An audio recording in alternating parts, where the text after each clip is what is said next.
Hello, all Marketing 1 students. Today we're going to talk about Chapter 8 and what Chapter 8 kind of refers to.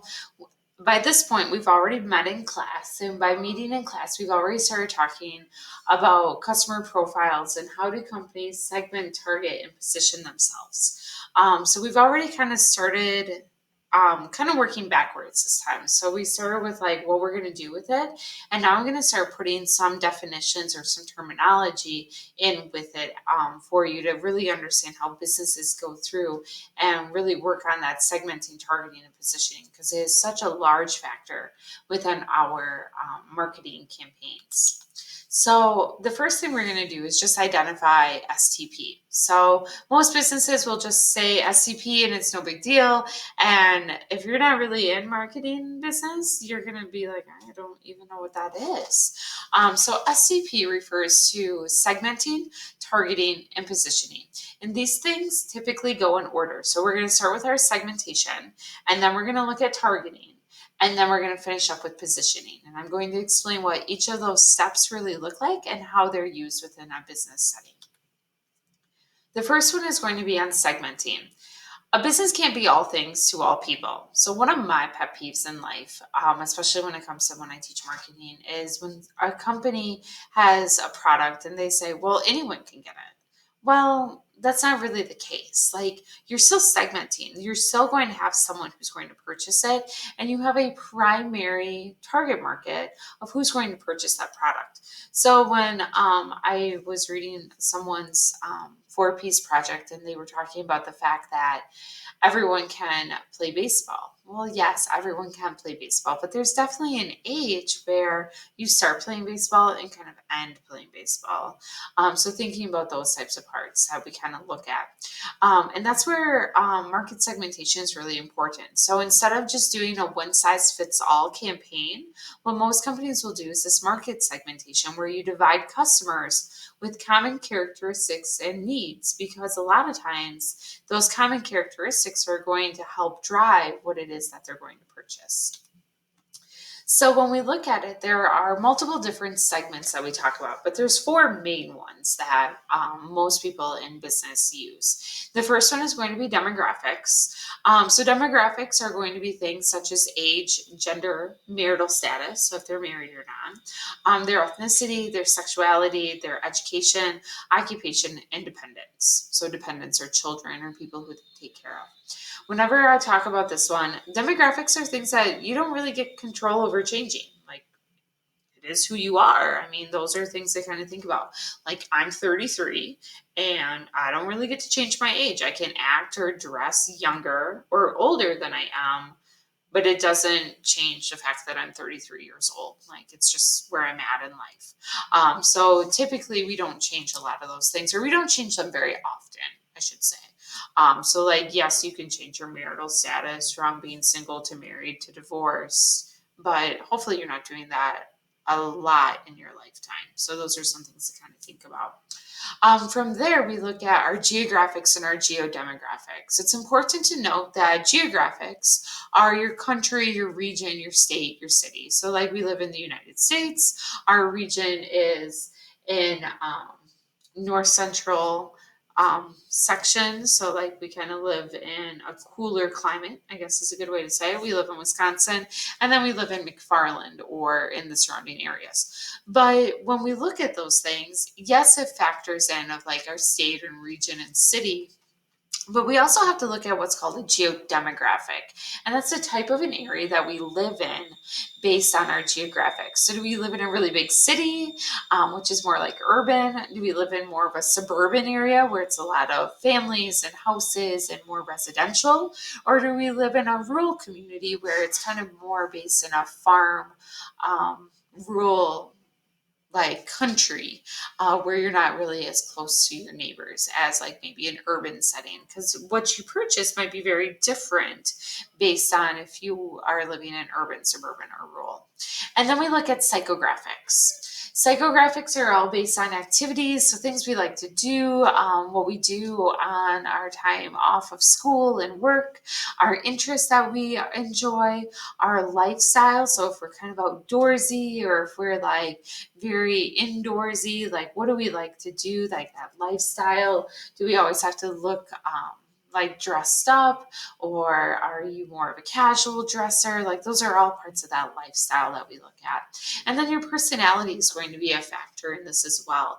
And that personality of, because that really affects sometimes what we do and what we like as well. And then we look at that behavioral standpoint. And this is how we use the product, how often we have to repurchase the product. How do we always buy the same product brand or the same types of product? So that loyalty that goes with it. And then what are the benefits that goes along with it? So those are some of the different segments that we look at. So some people might buy like behavioral. I'll put into I'll give you an example of, because it's something that students typically struggle with.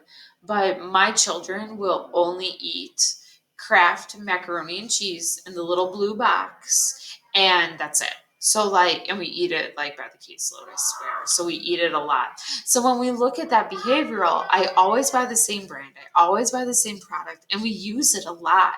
Where if I talk to my counterpart, who teaches marketing business as well. They are Velveeta, shells and cheese, the yellow box only, and it might be they eat it like 5 times a year, where we eat mac and cheese like a couple times a week at our house. So it's much different in that consumption rate as well. The next thing we look at as we look at market segmentation is just some examples. So I'm going to read this to you and kind of explain it. So like the Adventure Travel Company is an online travel agency that organizes worldwide adventure vacations. It has split its customers into 3 segments because it's too costly to create packages for more groups in this. So segment A is made up of young married couples who are primarily interested in affordable, eco-friendly vacations in exotic locations. Segment B consists of middle class families who want safe, family friendly vacation packages that make it easy and fun to travel with children. And then segment C comprises upscale retirees who are looking for stylish and luxurious vacations in well known locations such as Paris and Rome. So when we look at these 3 segments, they all are very different people, and their needs and their wants are going to be very different. So you're going to market your business to these 3 groups and offer different products and services. So segment A will still purchase, segment B will still purchase, and segment C will still purchase your products, but they're going to all purchase different sides of what you're offering. And that's something to really keep in mind. So our young married couple is not going to want or need the same things as our families who want safe, family friendly packages. It's just not going to be the same type of thing. So you have to market to them very differently. And that's how we get into our targeting, is how do we choose what segments work and what segments don't work for us. So when we look at that targeting side, we really have to choose the segments that you feel best fit your company and are going to be the most profitable for your company. So if no one wants your product, it's going to be more of a struggle to do or to sell your product to them. So when we look at those targets and when we start to look at the evaluation, there's really 5 different ways that we evaluate our target markets. The first one is, are they identifiable? Do we know who they are? Who is their target market? What are their interests? What are their activities? What's their age? Are they married? Do they have children? What does that look like? And then we look at substantial. Are they big? Are we talking about you have a business that's nationwide, but really when we start looking at your target, maybe only a tenth of the population or a fifth of the population might even be consider to purchase from you. So really looking at that substantial side of things. Are they reachable? How do you let your customers know about your business? Most young adults, so 30 and below, don't have cable and they don't watch commercials. So how are you letting your customers know what your business is? Are they responsive? So are they actually going to your website, following you on social media sites? Are they coming into your store? Are they actually like responding to your messages that you're sending out? And then the last thing is, are you making any money? So are you profitable? So are they buying anything? So is your target market interested, but they never have follow through? They're not creating that action side of things. You're not driving them to make that decision to purchase your product. And those are that. So that's your evaluation. So the goal is that they're all five of these things, because if your segments hit all five, the likeliness of you being successful is a lot higher. And that's kind of what you want to think about. The last thing that we talk about within this side is we talk about positioning. So it's just a fact of life in our economy that we talk about right now is you're going to have competition, and it's totally fine to have competition. But how do you position yourself so people know who you are and what you stand for and what your values are? And that's this side of things. So when we look at it, there are five ways that you can position. The first one is value. When we look at value, really what we're talking about within this is what are you offering and for what price? Are people going to spend the amount of money you're asking for your product based on who your competition is and what your beliefs are? So like think of a cell phone. Cell phones are like $1,000 right now. They're so expensive. But when you look at most people, they all have their own smartphone, and it's because of the value that's placed on those smartphones of why people purchase them.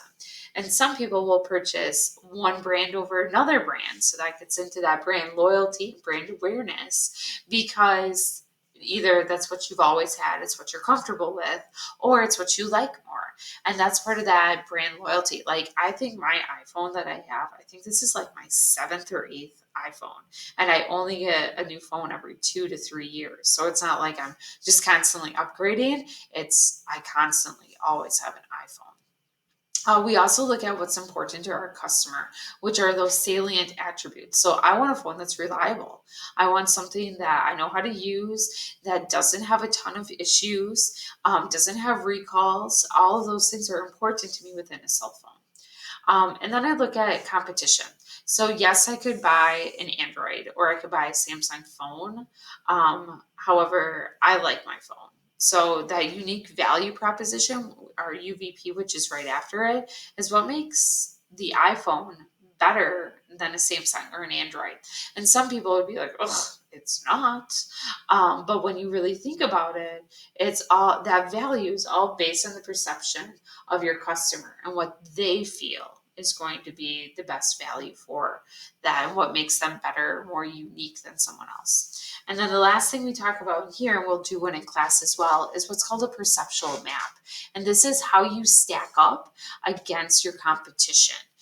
So typically it's done in like a 4 quadrant side where each of your axes has a different title, and then your businesses are rated on how well or how good or how fair price or how innovative you are. And we'll get into a little bit more of that perceptual map. And like I said, we'll do one in class together so you guys can see what it looks like, and then you have an example as well. So that is STP. Please check Canvas to see what comes after this, and really focus on how do we really set ourselves up as a business to really make sure and to understand what is happening and how do we market ourselves successfully. So rewatch this if you need to. Be sure to take some notes as you go through, because STP will come up time and time again. So enjoy. Have a good day.